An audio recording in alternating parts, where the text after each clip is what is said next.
Ma'am, ganito. Yes po. Si architect, si councilor, hindi yan pupunta sa office ko na mag-iimbento. At ako naman, ma'am, ay modesty aside, engineer ako. Gusto ko lang At malaman, nakikita engineer, ko- kung paano po ba may proof po na nanggaling po sa akin. Ako, siya Sa Conobet, yung area manager doon, nag-open sila ng isang butas dyan, yung RCP ba tawag doon? Airport concrete pipe. Opo, doon po talaga nagmumula daw ang tubig. So hindi daw po sa taas kasi dry yung dry yung taas na nagbukas sila doon eh. Nag-investiga na ang DPWH. At kung titingnan po natin, walang ibang source ito kundi Primark. Opo, At ang Sigmore pala, nagre-renta sa nagre-rent po Primark. sa amin. Ang Ngayon, po namin sa bahay. okay, kung driver ka, nag-overtake ka, nakita mo, ganito ang sitwasyon. Yun.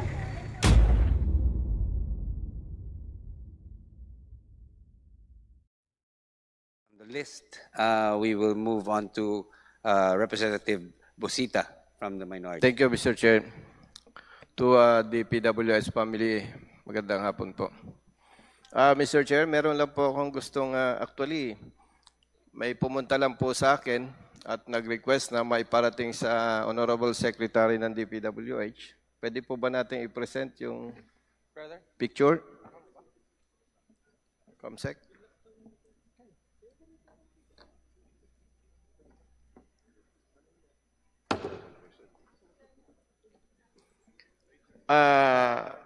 Mr. Secretary, sir, meron pong concerned party na pumunta sa office ko and according to them, ito po ay reported na sa DPWH District Office.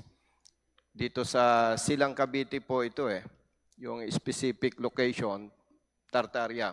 And as shown in the image, yan po ay part ng Wyden Road. Unfortunately, Mr. Chair, hindi po magamit ng motorist and mapiligro po yan na pwedeng maging dahilan ng aksidente. And further, sinasabi po ng concerned party, ang idinadahilan po ng DPWH, hindi raw nila problema yan dahil yung tubig na stagnant waters dyan galing sa private establishment.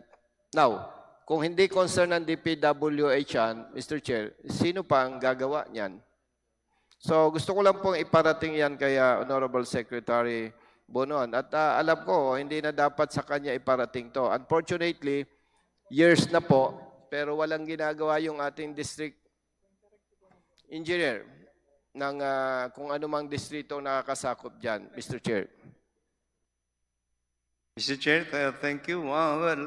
Thank you very much for bringing that up, Your Honor. This is the first time that I think when we are developing a road, kailangan po makumpuni lahat.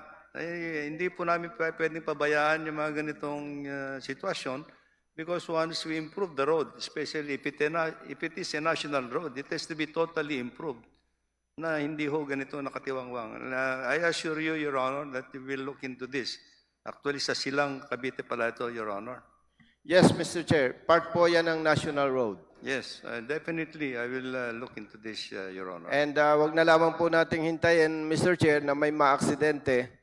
And doon na lang magkakaroon pa ng sisihan. At kawawa naman po yung mabibiktima ng vehicular accident dahil po dyan sa problema na yan na as engineer, alam ko po, kung bibigyan niya ng proper attention, napakadali po niyan. Thank you very much, Mr. Chair.